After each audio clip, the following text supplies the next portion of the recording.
የኢራን አብዮት ዘበኛ ወይም IRGC በአሜሪካ ወታደራዊ ይዞታ ላይ እጅግ ከባድና የተቀናጀ ጥቃት ሰንዝሯል። ይህ ጥቃት ቀደም ሲል ከነበሩት ግጭቶች ለየት የሚያደርገው ጥቃቱ የተፈጸመባቸው ቦታዎች ስልታዊ ጠቀሜታና የደረሰባቸው ጉዳት መጠነ ሰፊ ሲሆን የሁለቱ ሀገራት ፍጥጫ ወደማይለይለት ምዕራፍ መሸጋገሩን በግልጽ ያሳያል። በታሪክ ተመዝግቦ በሚቆይና የዘመናችን የጦርነት ጥበብ በሚፈታተንበት መልኩ ኢራን ኦፕሬሽን እውነተኛ ቃል ኪዳን 4 ምዕራፍ 98 በሚል መጠሪያ የጀመረችው ይህ መጠነ ሰፊ ዘመቻ በአሜሪካ ወታደራዊ መዋቅር ላይ ከፍተኛ ስንጥቅ ፈጥሯል። በተለይም በኩዌት በሚገኘውና ለአሜሪካ የክልሉ እንቅስቃሴ እንደ ማዕከል በሚያገለግለው አሊ አል ወታደራዊ የጦር ሰፈር ላይ የተፈጸመው የድሮን ጥቃት የአሜሪካን የአየር መከላከያ ስርዓት ጥሶ በመግባት 15 ወታደሮችን ለአካል ጉዳት ዳርጓል። ይህ ጥቃት በኩዌትና በኢራቅ ድንበር አቅራቢያ የሚገኝ ቁልፍ ስፍራ ኢላማ ማድረጉ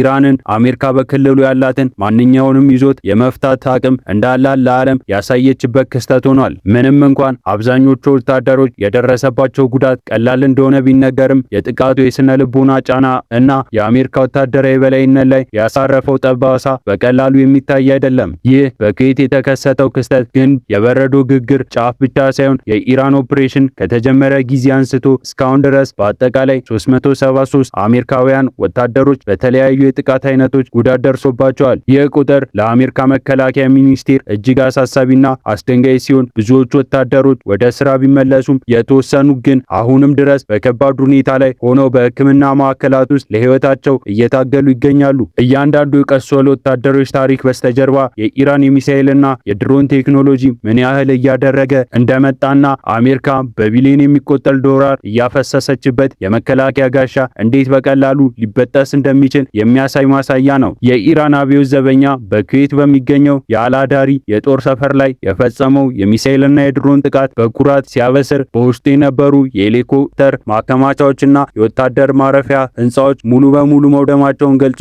ይህ ማለት የአሜሪካ የአየር ድጋፍ ሰጪ መዋቅር ከፍተኛ ጉዳት ደርሶበታል ማለት ነው። ይህ ጥቃት ግን በኩዌት ብቻ የተገደበ አልነበረም። በኢራቅ ዋና ከተማ ባግዳድ የሚገኘውና የአሜሪካ የክልሉ አዛዥነትና የቁጥር ማዕከል የሆነው ቪክቶሪ ቤዝ ወይም ካምፕ ቪክቶሪ በኢራቅ ተቃዋሚዎች ኃይሎችና በኢራን በሚደገፉ ታጣቂዎች የተቀናጀ ጥቃት ሰለባ ሆኗል። ይህ ስፍራ ለአሜሪካ የጦር እንደ አንጎል የሚቆጠር መረጃዎችን የሚሰበስብና ወታደራዊ ትዕዛዞችን የሚተላለፉበት ስፍራ በመሆኑ እሱን ኢላማ ማድረግ ማለት የአሜሪካን ወታደራዊ እንቅስቃሴ ሽባ ለማድረግ እንደመሞከር ይቆጠራል። የጥቃቱ የተቀናጀ ባህሪ የሚያሳየው ኢራን ብቻዋን ሳትሆን በክልሉ ያላት ተባባሪዎች ሁሉ አስተባብረው በአሜሪካ ላይ የከፈተችው የጥፋት ወረራ መሆኑን ነው። ይህም አሜሪካ በክልሉ ያላትን የቆየ የበላይነትና ጥያቄ ውስጥ የሚጥልና አዲስ የኃይል ሚዛን እየፈጠረ መሆኑን የሚያመለክት ነው። በውቅያኖሱ ላይም ቢሆን ሁኔታው ለየት ያለ አልነበረም። የኢራን አብዮት ዘበኛ ባወጣው መግለጫ የአሜሪካ ግዙፉ የባህር ላይ ጥቃት መርከብ LAG-7 በከባድ ጥቃት ተመታ ወደ ህንድ ውቅያኖስ ለማፈግፈግ ተገዳለች ብለዋል። ምንም እንኳን የአሜሪካ ማዕከላዊ እዝ ወይም ሴንትኮም ይህንን መረጃ ለማስተባበልና ውሸት ለማለት ቢሞክርም የኢራን ወገን ግን ጥቃቱን በስኬት መጠናቀቁን በጽኑ ያምናሉ። ይህ የባህር ላይ ፍጥጫ በዓለም አቀፍ የንግድ መስመሮች ላይ ከፍተኛ ስጋት የፈጠረ ሲሆን የኢራን የባህር ኃይል አቅም ምን ያህል ርቀት መጓዝ እንደሚችልና የአሜሪካን የባህር ላይ አውራነት እንዴት እንደሚገዳደር ያሳየ አጋጣሚ ነው። በባህር ላይ የሚደረገው ይህ ድብቅና ግልጽ ጦርነት የአሜሪካን የጦር መርከቦች ለኢራን ሚሳኤሎች ተጋላጭ መሆናቸውንና የባህር ላይ የበላይነት ታሪክ እየቀየረ መሆኑን ይጠቁማል። በአየር ላይም ቢሆን የኢራን የመከላከያ ስርዓቶች አስገራሚ ውጤቶችን እያስመዘገቡ መሆናቸው ተዘግቧል። ኢራን እንደ MQ-9 ያሉ ውድና ዘመናዊ የአሜሪካ ሰላይ ድሮኖችን እንዲሁም የእስራኤልን ሄርሜስ 900 የተባሉ ሰው አልባ አውሮፕላኖችን በመምታት መጣሏን ገልጻለች። ከዚህም በላይ እንደ ቶማሃክ እና ጃስም ያሉ እጅግ ዘመናዊ ፈጣን የክሩዝ ሚሳኤሎችን በአየር ላይ ማክሸፋን ስትናገር ይህ የሚያሳየው የኢራን ቴክኖሎጂ ካሰበው በላይ መራመዱን ነው። እነዚህ ሚሳኤሎች አሜሪካ ለብዙ ዓመታት እንደ ዋነኛ የጥቃት መሳሪያ ስትጠቀምባቸው የነበሩ ቢሆኑም አሁን ግን በኢራን ሰማይ ላይ ዋጋ ቢስ እየሆኑ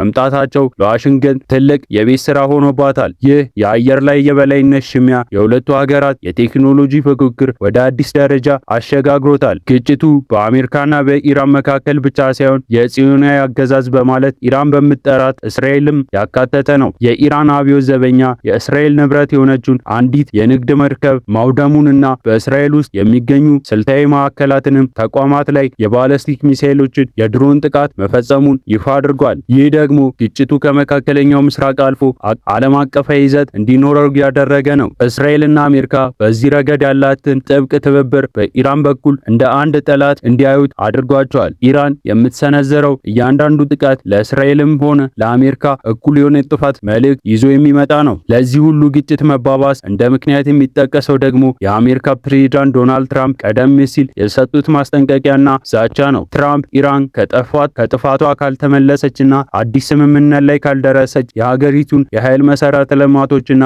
የሲቪል ተቋማትን ኢላማ እንደሚያደርጉ አስታውቀው ነበር። ይህ ዛቻ በኢራን በኩል እንደ ቀጥተኛ የጦርነት አዋጅ ተቆጥሯል። የኢራን ከፍተኛ ባለስልጣናት በሰጡ ምላሽ በኢራን የኤሌክትሪክና የኃይል መሰረተ ልማት ላይ የሚሰነዘረው ማንኛውንም ጥቃት መላውን ቀጠና ወደማያረጋና ትርምስ ውስጥ እንደሚከት አስጠንቅቀዋል። ኢራን ይህንን ማስጠንቀቂያ በተግባር ለማሳየት ነው ኦፕሬሽን እውነተኛ ቃል ኪዳን 4 የጀመረችው። የኢራን መልእክት ግልጽና ቀጥተኛ ነው። መባባስ በመባባስ ይመልሳል የሚል የአሜሪካን አንድ እርምጃ ወደፊት ከመጣች ኢራን 10 እርምጃ ወደፊት መሄድ ምላሽ እንደምትሰጥ በተግባር እያሳየች ትገኛለች። በዚህ መሃል የአረብ ሀገራትም በትልቅ ስጋት ውስጥ ወድቀዋል። ኢራን ለአረብ ሀገራት በሰጠችው ማስጠንቀቂያ አሜሪካ የነሱ ምድር ተጠቅማ በኢራን ላይ ጥቃት እንድሰነዝርና መፍቀድ እንደሌለባቸውን፣ ይህ ከሆነ ግን እነሱም የጥቃቱ ሰለባ ሊሆኑ እንደሚችሉ ገልጻለች።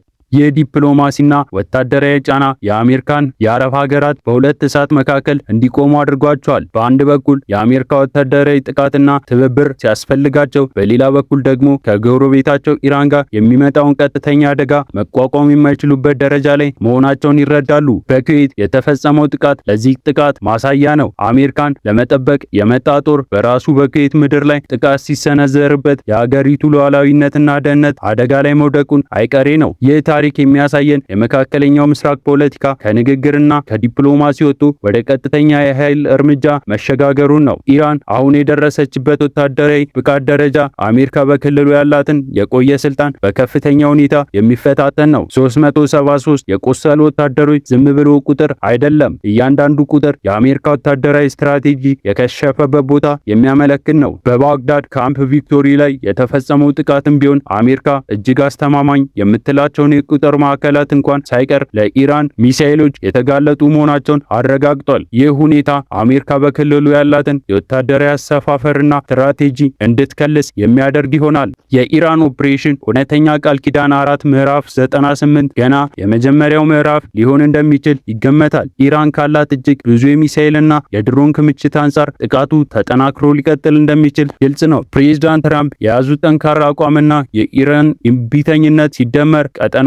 ወደ ትልቅና ሁለት አቀፍ ጦርነት እያመራ መሆኑን ያሳያል። የኢራን የኃይል መሰረተ ልማቶች ከተመቱ ኢራን ዓለም አቀፉን የነዳጅ አቅርቦት በማስተጓጎል የአሜሪካን የጦር ሰፈሮች አመድ በማድረግ ምላሽ እንደምትሰጥ ዛቻዋን በተግባር እያሳየች ነው። ይህ ደግሞ በዓለም ኢኮኖሚና ደህንነት ላይ የሚያሳድረው ተጽዕኖ እጅግ የከፋ ይሆናል። ዓለም አሁን በትልቅ ስጋት ውስጥ ሆና የምትጠብቀው አሜሪካ ለደረሰባት ይህ ከፍተኛ ጉዳት ምን አይነት ምላሽ ትሰጣለች የሚለው ነው። ነገር ግን አንድ ነገር ግልጽ ነው። የጥይትና የሚሳኤል ድምጽ በሰፈነበት በዚህ ወቅት ዲፕሎማሲ ቦታውን ለጦርነት አውድማ አስረክቧል። ኢራን በኩዌት በኢራቅና በባህር ላይ የፈጸመችው ጥቃት አዲስ ታሪክ እየጻፈ መሆኑና አሜሪካ በመካከለኛው ምስራቅ የነበራት የብቸኛ አውራነት ዘመን እያከተመ መሆኑን የሚያበስር ይመስላል። ይህ ፍጥጫ ወዴት እንደሚያመራ ባይታወቅም የደረሰው ጉዳትና የጥቃት ጥራት ግን ኢራን ለትልቅ ጦርነት ዝግጁ መሆኗን በግልጽ የሚያሳይ ነው።